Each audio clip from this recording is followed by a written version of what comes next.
I received a question about doing AI possession of your character that you last possessed and having that AI character follow the player around. There was a number of ways that you can go about doing this, but I was just going to show a very quick way of how I would handle it with a very basic setup that you can hopefully expand upon once you have this setup down yourself if you'd like. So, with that being said, let's jump to it. So I have a third person character template with just a blueprint set up for this project. What I will do is I'm going to take the character that's initially in here because whenever you start this map, I'm going to have this be a new editor window when I play, so I can just have it be on its own. I'm automatically possessing this character. So I'm going to take this guy and I want to go down to the bottom of his details panel, and down here you will see that there's auto possess AI in the place in the world. I'm going to set this, I'm going to change this to nothing for auto possess player to disabled. And then I'm going to hit Control E and I'm going to start making a few changes inside this guy for what I want to know that when the player is controlling him and then when there's an AI character controlling this guy. So let's bring up his blueprint. Hit Control E to open that up if I didn't say that or missed it. So you have your basic controls. I'm just going to add some stuff down here below this. And first of all, what I want to do is I need to have a visual icon of knowing like, okay, these guys are under AI control. So I'm going to add in a real quick, I'm going to add in a, sorry about that. I'm going to go ahead and add in a plane. This is just a piece of geometry that is just going to be following this guy around. I'm going to have it on when the AIs are in control. I'm going to have it off when the player is in control of this guy. So let's take this plane. I'm going to go to sockets here and I'm going to attach it to the head bone. And you'll see it's now apparent to that. I'm going to also, I'm going to take this guy, I'm going to rotate him as well. And I'm going to shrink it down. We'll lock the scale in so it does it all at the same time to like about 25% of its initial size. And with that, I'm going to also need to make a material that's a little bit more obvious that we know what this is, but let's go ahead and make a quick material. I'm just going to put this inside of a folder. I'll try to be a bit more proper now for people that are still learning the Unreal Engine and just kind of structure projects. So normally you wouldn't have a materials folder in your content, but maybe like an environments folder or anywhere else. So, but for this example, I'm just gonna do everything just quickly. Sorry about kind of taking the time to get to this point. So let's make a new material. I'm just gonna call this the AI controlled. Go to the beginning of that, take it home, M underscore. Let's go in here and I'm gonna have a texture. I'm gonna add not a texture object, but I'm going to right click on this. I'm going to convert it to a texture sample. And I'm just going to use a texture that comes with the engine. I think it's just AI.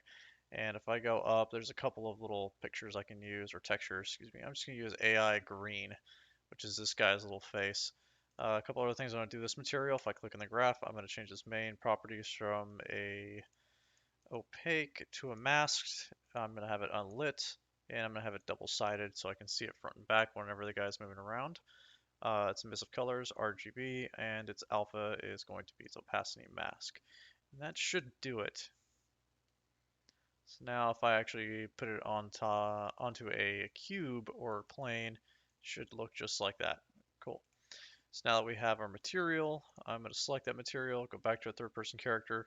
With this plane selected, I'm going to take materials and I'm going to use this arrow here to use selected asset from content browser, not just to navigate to your material and assign it. So we'll notice that this is not correctly rotated. So it's going to rotate that 90 degrees over to the right.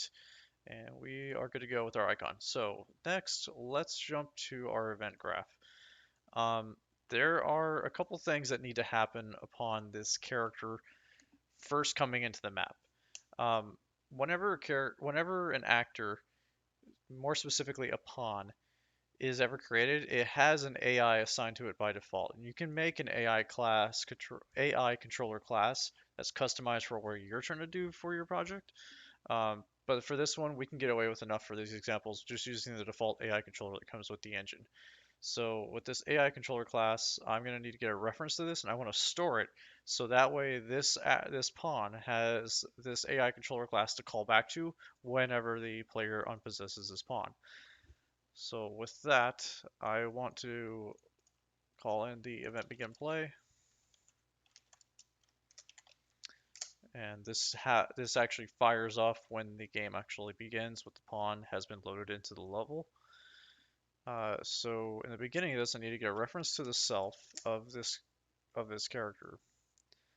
Uh, because if I had typed in the get AI controller, this node is going to look for what's the controlled actor, what's the actor you're trying to reference, which is obviously this actor or pawn, because a pawn is a subclass of an actor in a way, but it just can be possessed is the only difference.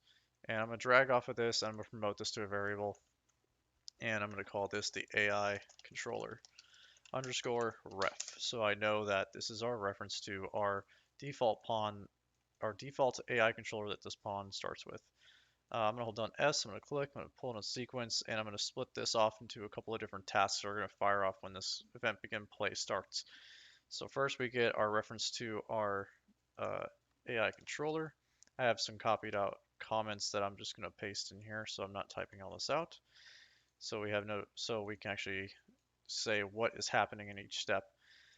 For the next stage, I actually want to have an internal timer going off inside of this blueprint that I want to have refreshing the AI controller, letting them know that I want them to do something on a constant check instead of every tick, because using a tick is a little excessive.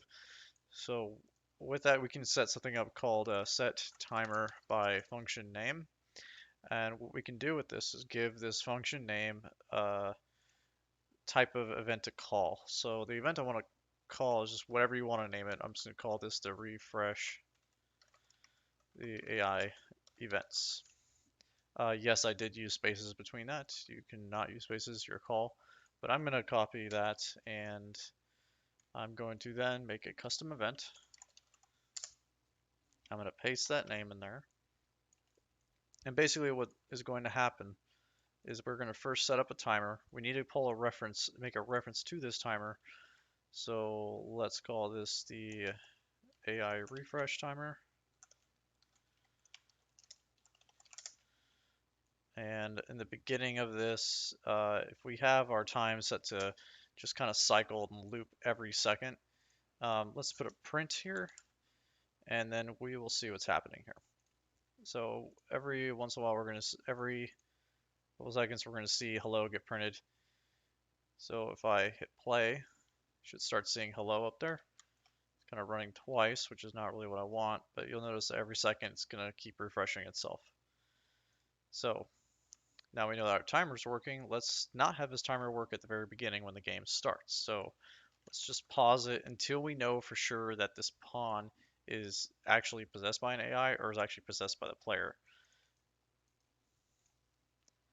So now that our timer is set up, let's add in a couple more things for our refresh event that the timer is going to be doing.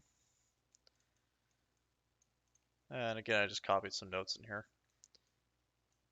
Okay, now for the AI events, what I will do is I will need to grab a reference to our AI controller we made earlier. And I will also need to find, because what I want, this is basically going to fire off every second what your AI controller is going to be doing. And for now, I just want to get the player pawn, whoever or whatever kind of pawn it is, and I just want to have it do a move to. And there's a couple different moves you can use. For now, let's just run with the simple move to actor, with its goal being the player pawn. We'll plug that in, and I'm just going to grab our comments here. You can always hit C and comment around whatever you need. For this is just the actions that are refreshing for our timer, or from our timer. And then we need one more action after the event begin play happens. in this pawn. So I'm going to drag down. I'm going to hit the period key so I can give myself a reroute node. And what I'm going to branch off of this is, first of all, I need to find out if the pawn is starting out with a player, then I want to keep this timer paused because only the AI controlled ones need to have this timer running. And if it's not, then I want to have, and it's AI possessed, then I want to have this timer unpause. And also, with our plane that we made earlier, I want to have this set to visible for anything that's AI controlled.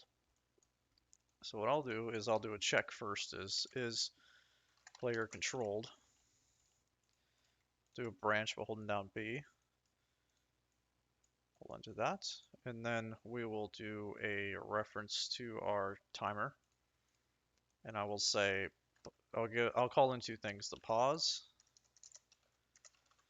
Copy that because I'm too lazy to retype it. Call it pause, paste it, and an unpause event. I'm going to grab a reference to our plane, or plane component that we added. I'm going to do a set visibility event, or function, excuse me. Plug those back in, and true into our pause. Pause to set our visibility to false, so this is hidden because this means that if the player is controlled, it's true. Pause our timers and hide this thing, hide the plane. If false, unpause it, and then I want to make sure that our plane is then visible so our player can see it, or that we know that those guys are AI controlled. So again, I got my notes made, so that way not typing it all out. So if our pawn is starting out with our player, then we keep it timer paused, stop portion. If it's starting possessed by a controller, then we need to show the icon. Cool. Now we have our event begin play stuff all set up, ready to go. Next, we'll need to now call in two different things for this pawn whenever it has an unpossessed and a possessed event occur. We can find those functions by going over to our functions list over in the panel to our left. In the override, you'll see a bunch of different events that this actor or pawn will come with. So at the bottom, you'll notice it has an unpossessed and there's also a possessed. I'm just going to call this one first, or you can just type in just do unpossessed, and you'll get those two events that we need. So what's nice is because we kind of set up an on and off type of situation up here for our timer and our visibility, I'm going to copy these four because I'm going to reuse them again for our possessed area. Our possessed area is important because this is going to be telling, this is the new controller coming in that's going to take over this pawn. So, and first I want to do with that new controller is I need to find out, is it a player controller? If it is, then our branch, we're going to do the same thing as we had done before in event begin play. Now, it may seem redundant that we're doing this twice, but not necessarily. Event possess is actually manually called, whereas event begin play is always going to be called no matter what. And it's going to be the same thing with our unpossessed. These two events are going to be driven by our player controller, and we're going to put that functionality inside of our custom player controller that we'll make in just a second. So let's deal with our unpossessed area. So firstly, if our old controller is also player controlled, excuse me, we'll do the same check, but we're going to do only half of our situation of turning it on and off. So we'll always be able to turn our timer on and off due to our new controller coming in. Be it this is going to be the AI controller or this is going to be our player controller. So really all we need to do is we're going to need to set our visibility to off if it is a player controller that had just left. Oh, because and then we will also need to do a possess event. So we'll grab a reference to our AI controller, turn off that, do a possess, and the pawn, we're going to pull back on this and do self for our reference. So reading it back, we have an unpossessed event occur, be it this AI controller or a player controller. Find out, is it a player controller? If it was, make sure this is set off so this is invisible. And then we're going to call on a possess event on our AI controller to say, hey, this pawn doesn't have anybody to control anymore. I need you to come back and take charge of this pawn again. And then he'll throw a possess event, which then fires this off again. So we kind of have a cycle that loops back and forth to turning things on and off and doing a possess and unpossess events. So the nice thing is that should be it for our pawn at this time. So I'm going to go back to the tab and see our main view. So notice that this guy has his little face above him saying that he's AI controlled, which is not really so true because if we push play now, we possessed him. We possessed a character, however it got created, and this guy is AI controlled. So let's escape. And I want to figure out why is it that I got another pawn in the scene. The reason for that is because if you go down to if you pull up world settings, or you can find the world settings by going to Windows, dropping out world settings, I tend to dock it over here to the bottom right, next to the details panel. And you come down to your game mode. Game mode is set to none and nothing's there. But we're still getting a pawn. So one other place you can check is if that's happening is we go down to project settings, down to map and modes, you'll see that our default game mode is set to third person game mode. And it has all of these presets already done for us. Now, the reason why we got our pawn like a pawn automatically is because our default pawn class is set to third person character. If I set that to none, I go back to the view and I hit play, now I have nothing. I have nothing possessed whatsoever and I'm in the center of the world. So that's good, but what I want to do is actually have some way to actually assign a pawn that's already existing in the world once it gets loaded. So with that, what we can do is I want to make a new custom player controller. So if I right click, go to blueprint class, and then go to player controller, and I'm going to say this is our, I don't know, for this one it's just example right now.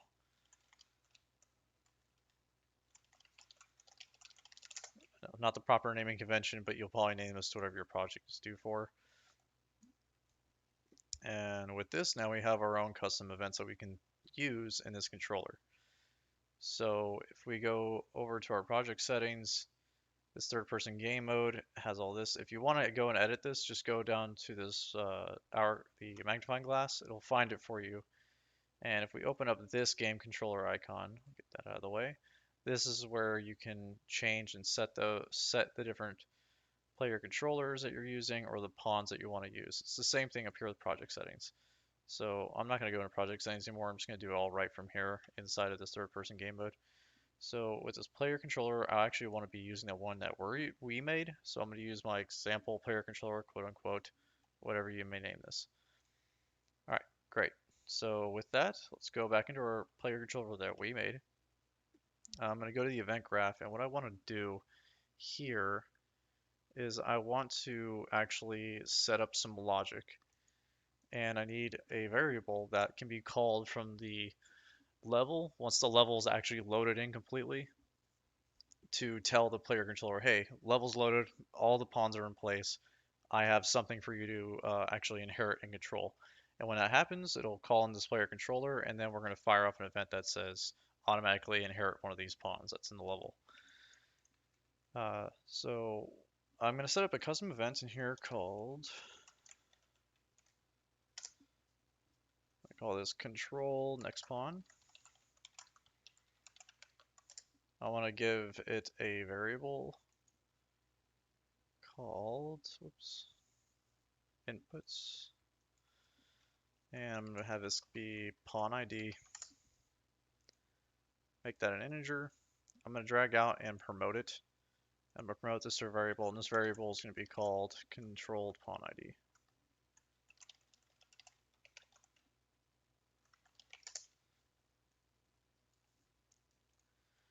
And with that, I need to also make one more variable, and this variable is going to be called pawns in level.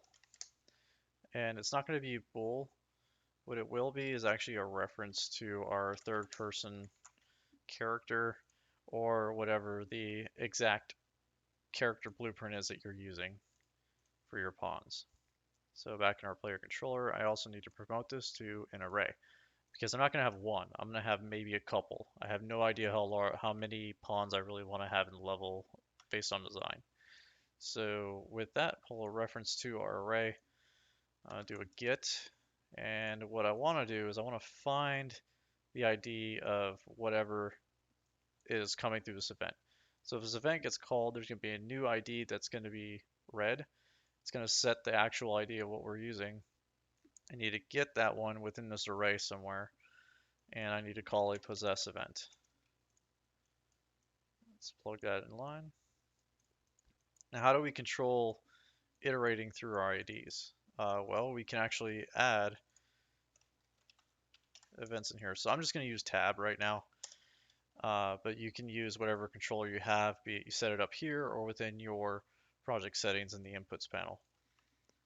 So let's grab our controlled pawn ID, and I want to be able to add or iterate through it. I need to also figure out how many pawns there are by getting the length of this array.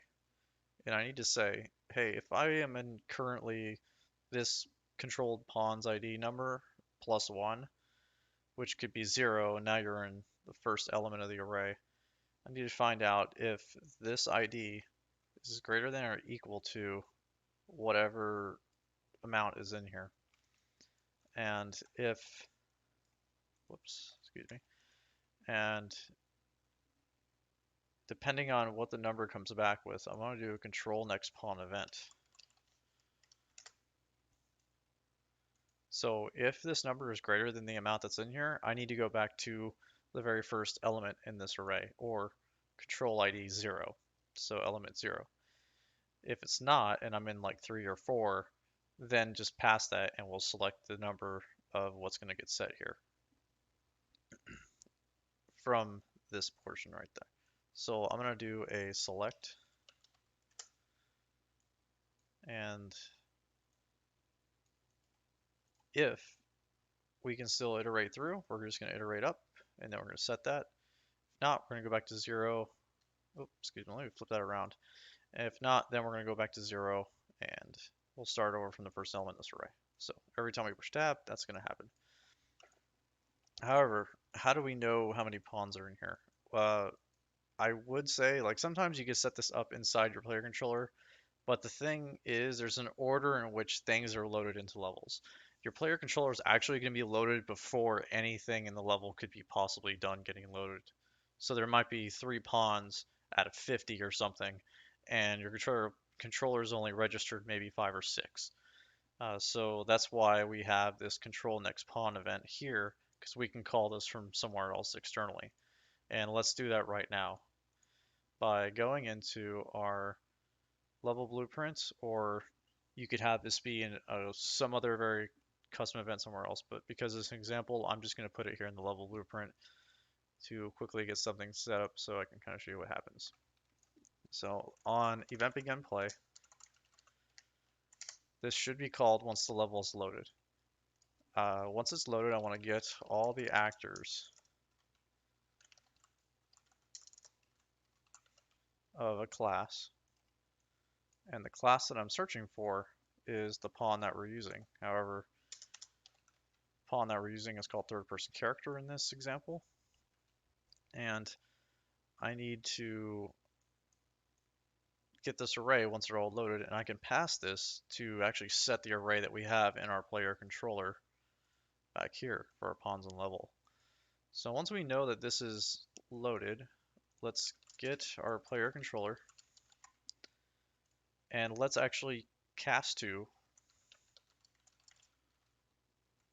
the example one that we have, or our custom player controller that we made. And first things first, let's set our pawns in the level to actually match the array of all the actors that have been found of those pawns. And then we will grab the first element of those pawns, and we will throw a possess event. Oops. Can only do that with the player controller. call possess event to inherit the first element. We don't have to worry about that ID back in our player controller because it's already set defaulted to 0. Cool. So that should hopefully allow us to now start spawning in, and we have a controller, or we already have a pawn already controlled. So to know if this is working or not, let's actually, because even in our game mode, inside of my project settings, remember, we don't have a pawn class assigned, which is great. So that means if there was no pawn in here, and I push play, I don't have anything, because there's no pawns that exist. So I can add one. Now let's add actually, like, I don't know, let's add 5. I'm holding down Alt and just kind of dragging over. Cool. And push play. Great. I have this guy, he's controlled. The other ones are controlled by AIs because he has no icon above his head. So if I let go, there's actually a few problems happening here. So one, he did not get possessed by an AI. But if I switch again, he got repossessed by an AI, and I took over another one. But again, the reason why something like that will float or continuously keep moving or running, like this guy is right here, if I kept running and I let go, he's going to keep moving. There's no AI possessing him. Now, why is that? Again, that goes back to an error that's going to get thrown here. It's saying that this AI can't be found because a possess event has been called before it had time to figure out that that guy actually existed. That means that there was an array mismatch and problems are occurring. So all in all, what was happening was the level did not fully load by the time the player controller was trying to possess something. So an easy solution to that is to add in a delay. So this is to allow the level to completely load. I'm just going to give it like a second because this is a small enough map to do so. Excuse me. Now when I hit play, after a second, it's completely loaded and I have a sky possess. Now if I unpossess, we're iterating through all of our AI. One more problem. Why can't they move? Well, just like many problems that start with AI, they have no way to know where to go. So let's add in our nav mesh. Whoa. I'm gonna add in our nav mesh bounds, and I'm gonna kick this up to some crazy amount where it is to about, I don't know, 10,000. 1,000 up. So if we hit P on the keyboard, as in Paul, now we can see where our nav mesh bounds are. So anything that's green that these AI can navigate to. And now they've begun following me. So now if I jump, let go, I've switched over to a new guy. Real quick, let me do a fix on this camera because one, it's annoying whenever I try to iterate through this, that every time I possess, I'm inside of another one because the camera spring arm is actually looking for everything. I'm just going to set this to not do a collision test. I'm also going to set its socket offset to about 100 up, actually about 150. And I'm just going to rotate this camera down a bit. How does this look? Okay, much better.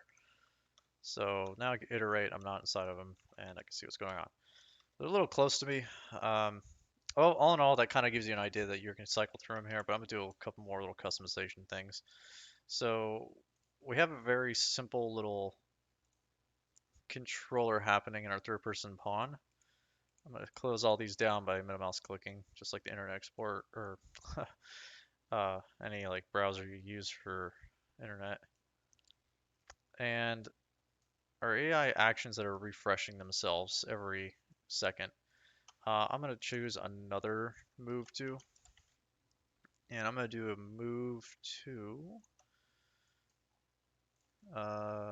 location or actor.